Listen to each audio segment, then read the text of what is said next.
Hola, ¿qué tal? Bienvenidos y bienvenidas otro domingo más a Que Dios nos pille confesadas. En el episodio de hoy vamos a hablar de un tema que, pues la verdad es que ya tocaba. Vamos a hablar de Roma, de la religión en Roma. Y con nuestro invitado vamos a descubrir un montón de mitos que tiene el mundo romano y vamos a hablar un poquito sobre cuáles eran las características de esta religión. Así que nada, doy paso ya a Chris, que os va a presentar a nuestro invitado de hoy.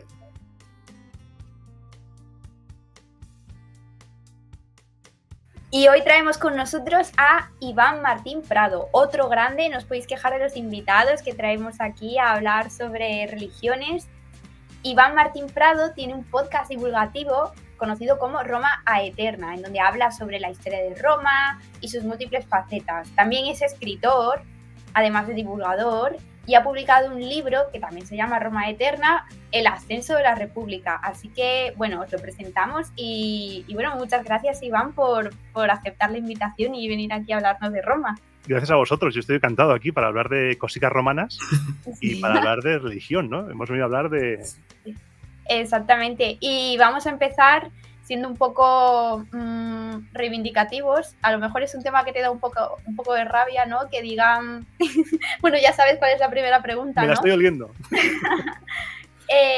Cuando se dice que la religión romana es una copia de la griega. En el podcast hemos repetido 1000 veces que no es así, pero queremos saber qué postura tiene. Bueno, sabemos cuál es tu postura, pero queremos violencia. Mi postura es violencia, porque sí que es verdad que como meme funciona muy bien, ¿no? El tema de, sí, claro, Júpiter, Zeus, Marte, Ares, tal, pero realmente cuando te pones a investigar y a estudiar la historia de la religión romana, ya descubres que no es así, sino que fue un proceso, tuvo un proceso la religión desde esos primeros pobladores del Lacio que intentaron buscar su explicación, como todas las religiones, intentaron buscar una explicación a lo que les pasaba, les rodeaba, y se fijaron en la agricultura, en el cielo, en todo lo que tenían a mano, y empezaron a darles esas propiedades divinas a todo.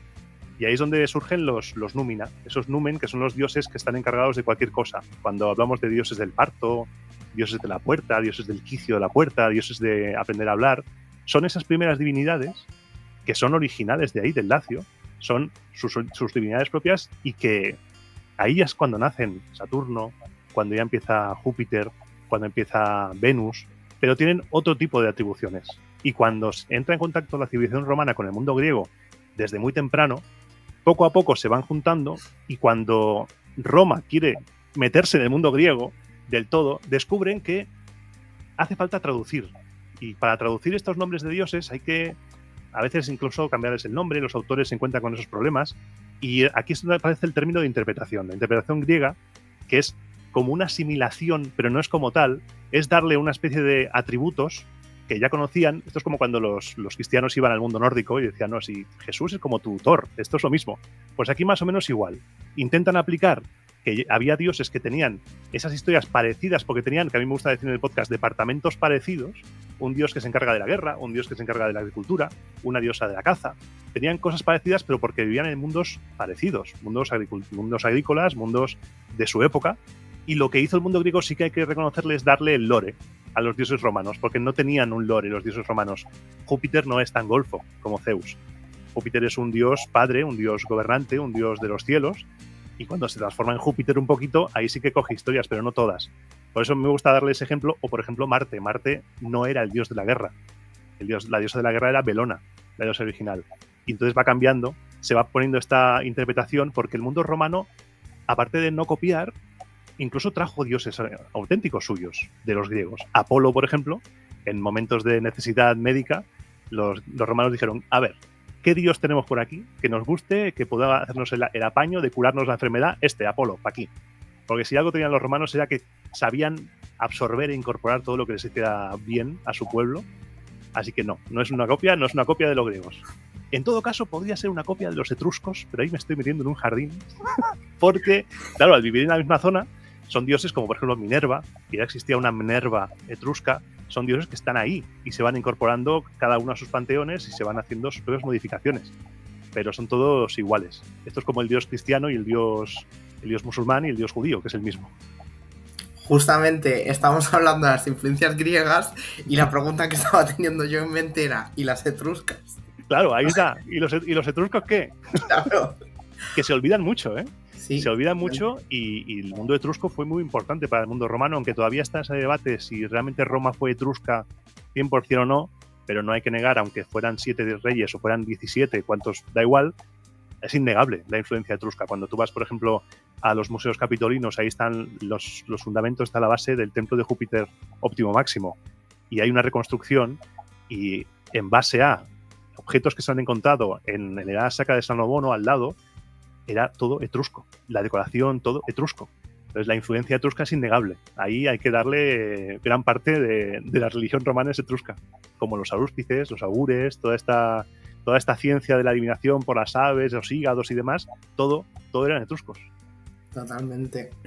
Pues una vez que vemos ya estas influencias, ¿cómo se va desarrollando la religión romana desde estos primeros estadios, ¿no?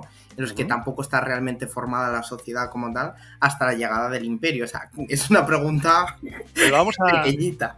Es pequeña, pero se puede resolver muy fácilmente. Primero de todo, hay que intentar evitar caer en la trampa de algunos autores que intentan hacernos creer que la evolución, el cambio, es una evolución a un estado perfecto. Tú vas a leer un libro de religión y muchas veces dicen, no, los romanos pasaron de adorar a algo que no tenía ni sexo, que los romanos adoraban a un dios o diosa, estos numen que hablábamos al principio, eran dioses sin género. Después se antropomorfizaron, se convirtieron en seres antropomorfos con la llegada del mundo griego, con sus historias, sus mitologías y demás. Y muchos de estos libros te intentan vender que el estado perfecto es de muchos dioses a uno solo, auténtico, uno y trino, Jesús Cristo. Y no es una evolución a algo mejor, es una evolución a algo distinto, porque van evolucionando. Por ejemplo, la Magna Mater Cibeles era un betilo, era una piedra, un pedrusco enorme, que hay monedas que se trajeron el pedrusco de Asia Menor para adorarlo. O el lápiz níger, que está también en Roma, que era un pedrusco. Entonces cambia de pedrusco, se va refinando, los dioses van adquiriendo diferentes atribuciones, diferentes advocaciones. Por ejemplo, Mercurio se convierte en dios de los ladrones también, del comercio, y va cambiando hasta ese punto que a mí no me gusta llamar la evolución, porque el monoteísmo no es el estado perfecto, es el estado que se ha llegado en este mundo. Pero va pasando de ahí, va pasando de un dios que no tiene forma, no tiene incluso ni culto, porque los Númina sí que había una lista de numen que eran los más importantes para que la gente supiera, pero no había un culto oficial, como si, por ejemplo, lo pudo haber a Júpiter o lo pudo haber a Quirino con su sacerdote, con su flamen. No había ningún culto. Ese culto se fue estableciendo poco a poco, con el control también que tenían los sacerdotes del calendario, muy importante el registro de las fiestas, el registro de todo lo que había para poder hacer o no hacer los asuntos sagrados y políticos, porque al fin y al cabo, cuando hablamos de religión, y más en Roma, hablamos de política, porque era un asunto muy, muy político, todo estaba influenciado por la religión, los romanos además eran, según nuestro punto de vista, que no el suyo, para nuestro punto de vista, muy supersticiosos, porque cualquier cosa que se alejara de lo que ellos pensaran o que estuviera a favor de los dioses requería sacrificios, requería ceremonias, que quizá luego hablaremos de esto, para intentar mantener la paz con ellos. Era una religión que estaba muy, muy encima, muy encima. Polibio se sorprendía y decía, esta gente es muy religiosa. La religión, el calendario no dejaba de articular toda la sociedad romana, ¿no? Exacto, eso es. Y hasta que se empezó a poner por escrito, el calendario era una fuente de tejemanejes y rateadas tremenda. Muy bien. Y la relación que tiene con el derecho también es inmensa, ¿no? O sea, ¿podrías hablarnos un poco sobre esta relación y además sobre la preservación del Pax Deorum? Claro. Pax Deorum, la paz con los dioses, sí, porque los romanos era lo más importante para ellos, mantener la paz con los dioses. Cuando pasaba algo, cuando había, por ejemplo, que las fuentes nos cuentan cosas loquísimas, como que una vaca habla, o que llueve sangre, o hay una derrota, o aparece un cónsul que es plebeyo y no le gusta a la otra parte del Senado, esto altera la paz con los dioses. Lo que dicen actualmente de se rompe España, pues Roma ya se rompía y nunca se acaba rompiendo.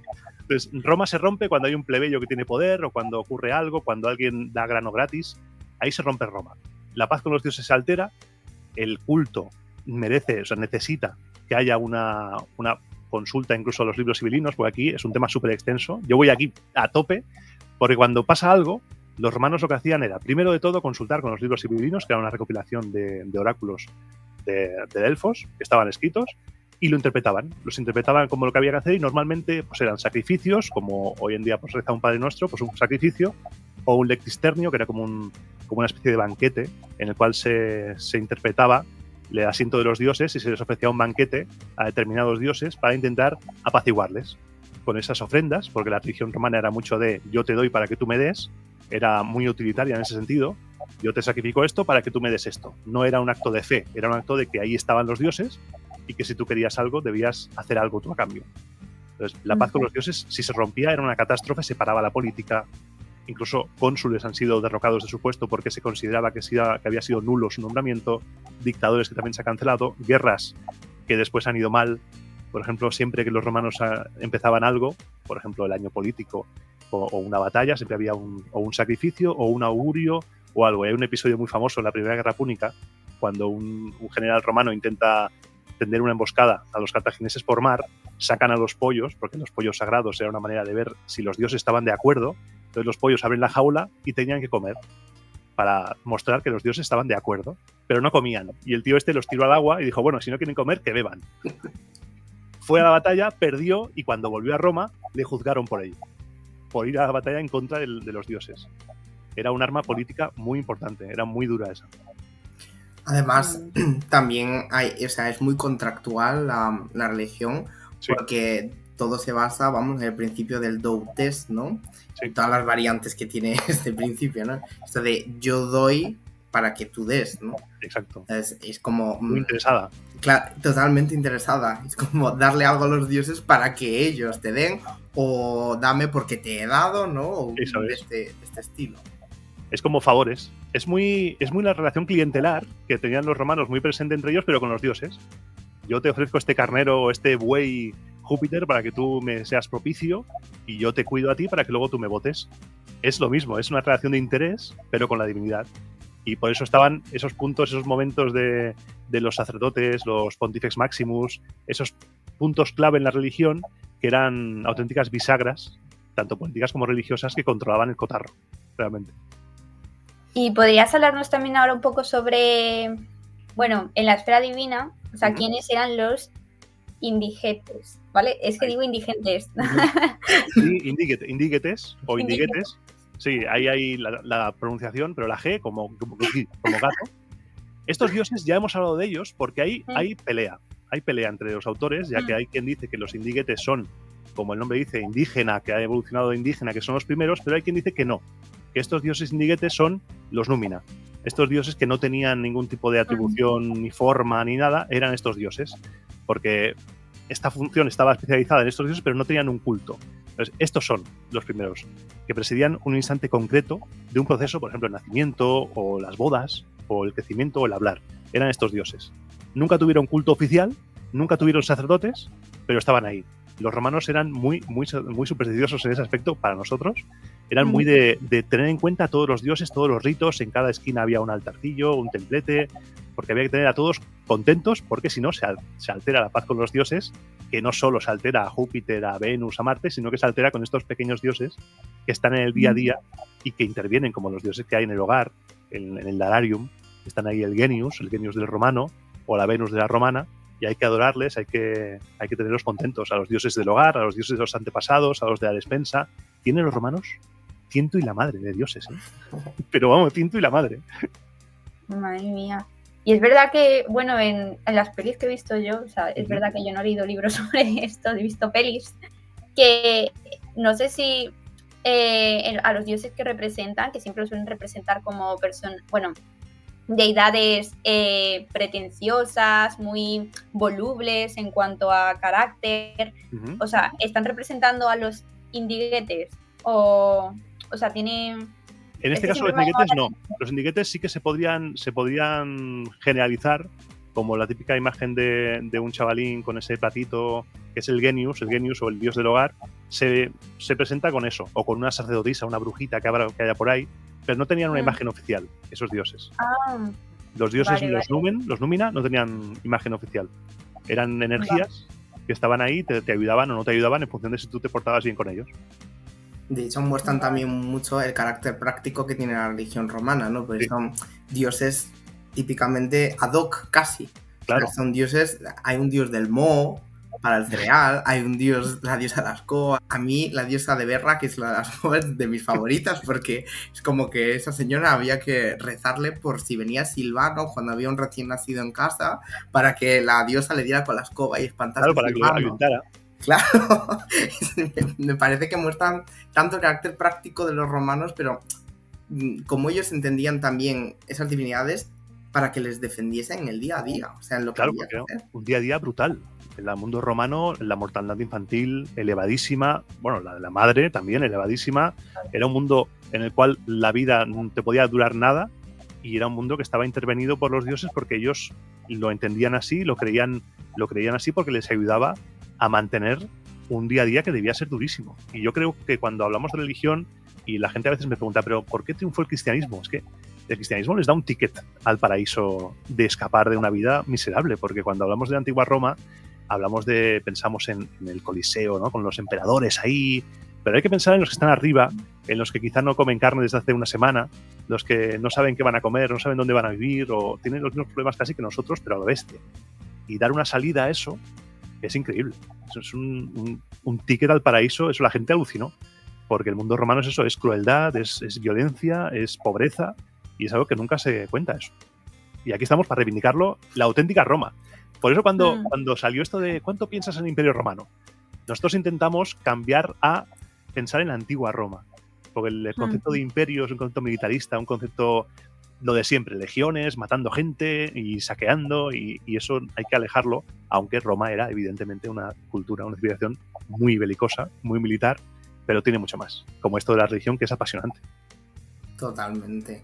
Y antes hablábamos de los calendarios, hablábamos de la articulación que tiene la sociedad romana y su año, ¿no? Articulado en el calendario religioso. ¿Cuáles eran las festividades más importantes y qué tipo de ritos se realizaban? La top, la fiesta más importante de todas, yo diría que es la Saturnalia. La Saturnalia, el 17 de diciembre, que luego se fue ampliando hasta el 23, era la fiesta en la cual se cambiaba el orden de las cosas. Los esclavos ya no eran esclavos, servían los amos a sus esclavos, se organizaban banquetes, se repartían regalos entre ellos, se podía apostar en los juegos, había diferentes reuniones a la vez. Hay autores que dicen que eran momentos de orgías. Aquí también hay que tener cuidado con las leyendas negras posteriores, con autores como Lactancio, autores cristianos, que ven el mundo romano como algo bajo, algo lascivo, negativo, y entonces ahí debemos tener cuidado, pero sí que es verdad que era un tiempo de excesos, un tiempo que, aunque se ha intentado relacionar con la Navidad, porque tiene cosas parecidas, no es bien la Navidad, pero está ahí, en esas fechas, porque, claro, es la antesala del nacimiento del sol, del solsticio de invierno, del nacimiento del sol invicto. Entonces ahí hay 17 a 23, en honor de Saturno, otra fiesta que viene de las cosechas, el dios, uno de los dioses más antiguos de Roma, el templo de Saturno es de los más antiguos que está en el foro. Es una fiesta en la cual se celebra, vamos, a lo grande, todo. Luego también tenemos los juegos plebeyos, los juegos romanos. Era un momento muy importante el tema de los juegos, porque siempre eran precedidos por una como una especie de, ¿cómo lo diríamos ahora? Ahora se me ha ido la palabra. Como un desfile en el cual aparecían los dioses que estaban dedicados a esos juegos en concreto, porque los dioses participaban de la vida pública, los dioses estaban allí, y entonces como festividades importantes yo pondría la Saturnalia, esa la más importante de todas. Y luego, pues no sé con cuál quedarme, ¿eh? No sé la cerealia también es muy importante, por el tema del grano, el tema de la comida. Había incluso festividades para los panaderos, había festividades para los maestros. El calendario romano estaba lleno de fiestas, pero lleno. Y luego estaban las Lupercales, muy importantes las Lupercalia del año 44 a.C., un mes antes de morir Julio César, es en las que Marco Antonio le pone la corona 3 veces y Julio César la niega, y un mes después le dan matarile. Tienen fiestas que se remontan su origen a ese momento que hablábamos antes de los Númina, de esas energías, porque eran fiestas, y los romanos muchos no tenían ni idea de dónde vienen esas fiestas. Los salios están ahí bailando con escudos. ¿Por qué? No lo sé, pero venga, tú baila. Como por ejemplo nuestro carnaval. La mayoría de gente ni idea de por qué se disfraza, pues lo hacemos igual. Pues aquí lo mismo. Los romanos tampoco tenían ni idea de su origen ni de nada, porque se remontaba en la antigüedad tan oscura que los propios romanos se inventaban su propia historia, como bien sabemos al leer a Tito Livio, Suetonio, Plutarco y toda esta gente. Y en época imperial, o sea, es muy conocido que se empieza a divinizar al emperador. Entonces quería preguntarte, o sea, ¿por qué se da esta divinización? ¿Cómo se llega a eso, no? Sí, ¿cómo se llega a eso y qué importancia tiene, ¿no? Claro. En el mundo romano? El mundo romano, que estaba metido, como hemos dicho, en la esfera privada, en la casa, con el erario, los dioses del hogar, todo esto, el mundo romano tiene una transformación cuando muere Julio César, cuando es asesinado Julio César, y se le diviniza. Cuando se convierte en Dios Julio César, en Divo Julio, ahí cambia al todo porque se empieza a ver que la divinización de los emperadores, después de Julio César no fue emperador, fue imperator, pero no fue emperador, eso es una cosa también polémica. Después, Augusto, Claudio, todos los posteriores, no todos, pero muchos de ellos se divinizaron, fue la apoteosis de cada uno de los emperadores, se utilizó de manera política para engrandecer la figura del emperador, que ya en tiempos de Adriano era una figura omnipotente, una figura ya que se había asentado por completo, pero era una manera de darle al emperador el papel de padre de la religión, padre del Estado, y se orquestaba una ceremonia, había una estatua de cera del emperador, se quemaba y después aparecía un águila, simbolizando la apoteosis. Cuando veáis una imagen de un emperador subido a un águila, está representando la apoteosis, la transformación en Dios de ese emperador, y muchos de ellos ya lo sabían. Por ejemplo, Vespasiano, nuestro amigo Vespasiano, que se nos fue por el ano, él ya decía, cuando estaba empezando a morir, se decía, uy, creo que me estoy convirtiendo en Dios. Y eso se convirtió en el eje del culto doméstico, porque había que rendirle culto al emperador, había que rendirle culto que era más o menos desearle bien al emperador. No creáis tampoco que era un culto, porque sí que es verdad que en el Asno de Oro, creo, de Apuleyo, hay una escena en la cual está siguiendo un ritual a Isis, diosa egipcia que se metió en el mundo romano, y después del paseo a la figura de Isis, fueron al templo de Isis, que está al lado del Panteón, y la oración era que le vaya bien al emperador, que tenga larga vida, que le vaya todo muy bien, que le vaya todo de cara. Era desearle el bien y hacerle una pequeña ofrenda. Era simplemente eso. Claro, eso después, cuando la llegada del cristianismo, puso de uñas. Porque claro, ¿cómo vamos a hacer un culto imperial y un culto al dios cristiano? Aquí había problemas. Entonces, había obligaciones de hacer ritos al emperador porque era la figura que vertebraba el imperio. Era el padre de Roma. Se convirtió en el padre del imperio y el generalísimo del imperio, porque era una dictadura militar. Totalmente. Y ya que hablabas de Isis, ¿cómo es este proceso de adoptar divinidades extranjeras, divinidades de otras culturas? Claro, los romanos tenían claro, como hemos dicho antes, con el tema de Apolo, tenían claro que había dioses que les podían hacer un uso, un servicio mucho mejor de los que ellos tenían. Entonces ya, en tiempos arcaicos, ya tenemos que desde Velles, en el año 396 a.C., la diosa Juno fue traída desde Velles a Roma con una ceremonia, la Evocatio, que es una ceremonia en la cual los romanos llamaban a una divinidad extranjera y la llevaban a Roma, como que la fichaban. Se la llevaban y la estatua se llevó literalmente, según las fuentes. Incluso hay una escena que a mí me hace mucha gracia, que están los romanos cogiendo la escultura, entre muchos, y uno le pregunta, ¿quieres venirte a Roma, Juno? Y dice, y la escultura dijo sí. Sí, claro. ¿Qué iba a decir, sabes? Y se la llevaron, y esto también, poco a poco, entró con... Claro, el mundo antiguo tenemos que tener en cuenta que es un mundo mucho más conectado de lo que nos pensamos. El mundo egipcio, griego, romano, todos estaban en conexión. Y claro, Isis era una diosa muy importante, por ejemplo, para las travesías marítimas. Y con el tiempo fue adoptada ya incluso un poquito antes de Octavio, antes de Augusto, porque con Augusto fue lo de Egipto capturada, pero ya antes, en tiempos de Sila, ya consta que estaba el culto a Isis entrando en Roma. No fue nada traumático ni nada, porque sí que, aunque hay emperadores que eran más reacios al culto extranjero, la verdad es que los romanos no tenían ningún problema, el romano de a pie no tenía ningún problema en introducir cultos, porque era una sociedad mucho más multicultural, mucho más multiétnica de lo que se ha vendido, y no les parecía extraño. Si les hacía servicio, todo para adelante. Por ejemplo, Nerón estaba muy relacionado con el mundo egipcio. Cuando estuve el año pasado en la Domus Aurea, había una exposición sobre Nerón y había representaciones en Egipto de Nerón como faraón. Les encantaba, porque claro, hay que tener en cuenta que también había frikis en la antigüedad. Y frikis, lo egipcio tira mucho. Yo siempre digo la frase de que, como dijo Marco Antonio, Roma está bien, pero Egipto es otro rollo. Y claro, la gente acababa, prendada con esos dioses, porque a veces voy a un museo y digo, esta pieza es del año 4000 y pico antes de Cristo, Roma no era ni una aldea. Y esta gente ya estaba construyendo cosas tochísimas. Por lo que un dios con esa antigüedad, con ese poder, era muy importante traerlo, porque nos va a ayudar, como la Magna Mater, Cibeles, como el resto de dioses, como por ejemplo Mitra, que también estaba por ahí, dioses orientales que el culto romano adoptó sin ningún problema. ¿Y estas divinidades se adoptaban en el culto público o solamente en el privado?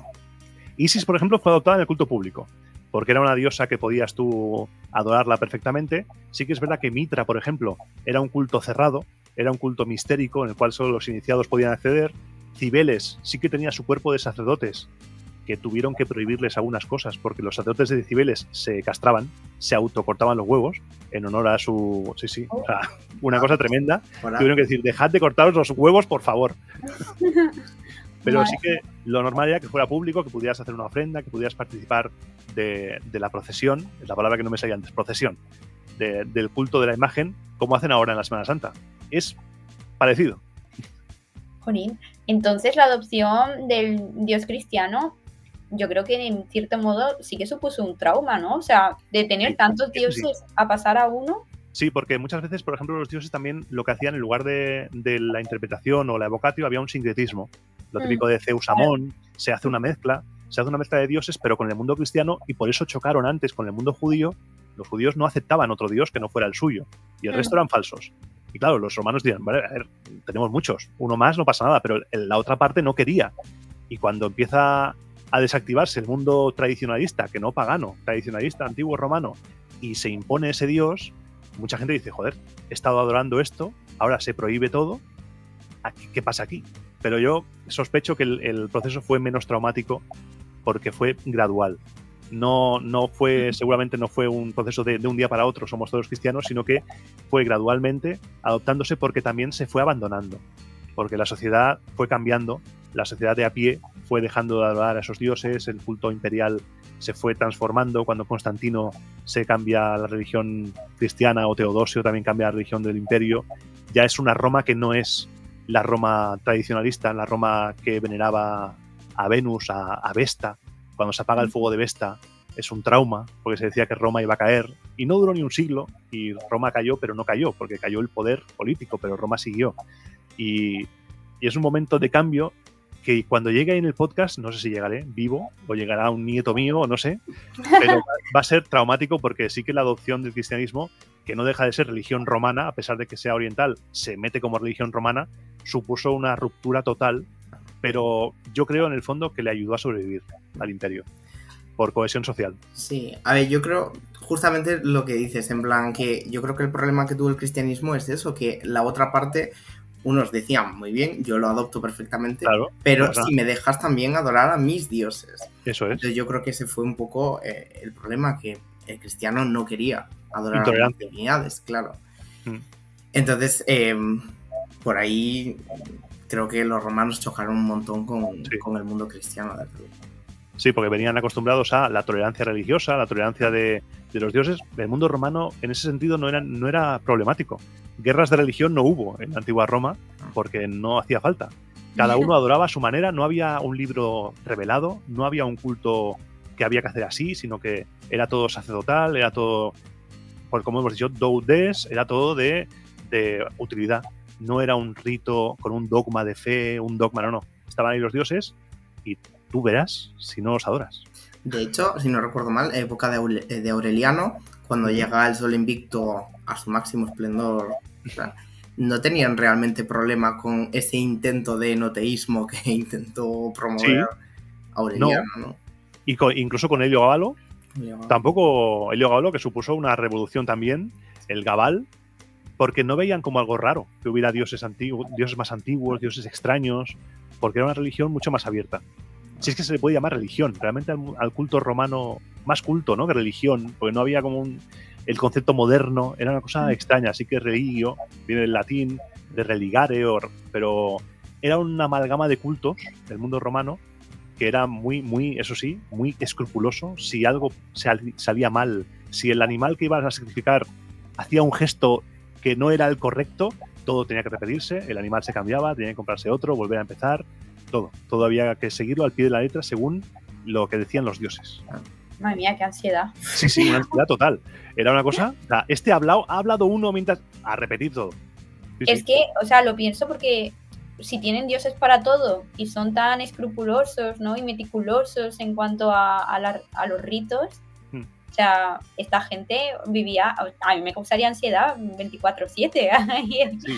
Pero, y tanto miedo. O sea, los griegos se lo salvaron un poco más con el Agnostos Theos, ¿no? Ese dios de, bueno, esto es de Poseidón, no sé qué, y del Agnostos Theos, por si acaso me he olvidado de alguien. Ahí está. Claro. Madre mía. Sí, los griegos se lo salvaron un poco mejor. Y luego había dioses que habían cambiado, el dios Portuno, de los puertos, del río, del mar. Luego estaba Neptuno, luego estaba Oceanus.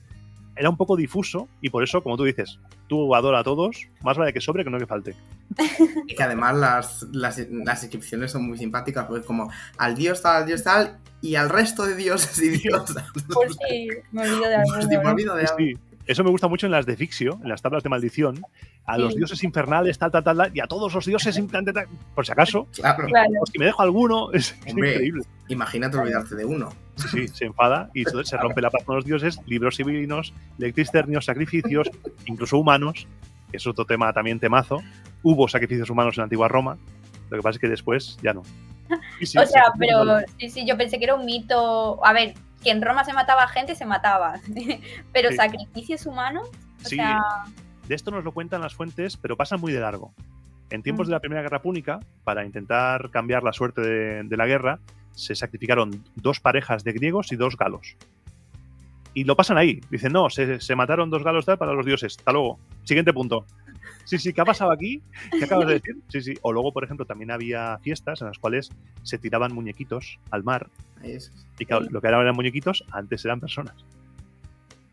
Claro. Wow. Víctimas propiciatorias, sí. Era una sociedad un poco violenta, ¿no? O sea, sí. Para las ficciones y tal, yo creo que hay que tener una mente un poco... Sí, una sociedad violenta, no todo el mundo sería así, pero en general, claro, vivir en una época tan dura te hace ser violento. Claro. El mundo es que o eres violento o te hacen violento, porque no había concepto de seguridad pública como tenemos ahora, no había policía, no había por la noche, salir por Roma de noche era jugarse la vida, realmente. Te matan ahí, te tiran a la cloaca máxima y vete a saber tú. No te pilla nadie. Claro. Y para terminar, o sea, tampoco... Pero es que si no hago esta pregunta, me va a recorcomer los demonios por dentro. ¿Nos puedes contar algo sobre las vestales? Eran las guardianas del fuego sagrado. El fuego sagrado era lo más importante de Roma. Era, vamos, si se dejaba de mantener el fuego un día, porque solo se apagaba a fin de año y se volvía a renovar. Si ese fuego se apagaba antes, era asesinada, la vestal era condenada a muerte, la vestal que estaba a cargo, que eso se utilizó también políticamente porque la vestal no podía ser ejecutada, no podía ser asesinada, pero se inventaron una manera de matarlas creativa y cruel. Las enterraban vivas. Las enterraban debajo, había una estancia en la cual la vestal se metía ahí debajo con su cama, sin comida, se tapa la puerta y ahí te quedas. No te hemos hecho daño, no te hemos ejecutado, los dioses decidirán sobre tu futuro. Y esto se hacía cuando el fuego se dejaba de controlar, cuando eran acusadas de violar la virginidad, de violar el celibato que tenían que respetar durante los 30 años de servicio que estaban las vestales, que entraban desde niñas, desde los 6, 7 años, 30 años en adelante. Si pasaba algo así, también eran ejecutadas, cosa que las fuentes nos cuentan que ha sido utilizado muchas veces con fines políticos, porque las vestales, una de las atribuciones de las vestales muy interesante es que si por accidente una vestal se topaba con un condenado, lo podía indultar. Si topaba con un condenado por la calle, lo podía indultar. Las vestales también tenían asiento propio en los espectáculos. En el anfiteatro nuevo, en el Coliseo, había un asiento reservado a las vestales. Eran las más importantes. Eran mujeres intocables. Un auténtico contrapoder, porque también tenían el control de los testamentos, guardaban los testamentos, como también Julio César lo sabía, Octavio lo sabía y Marco Antonio, por desgracia, también lo sabía, porque Octavio reveló su testamento.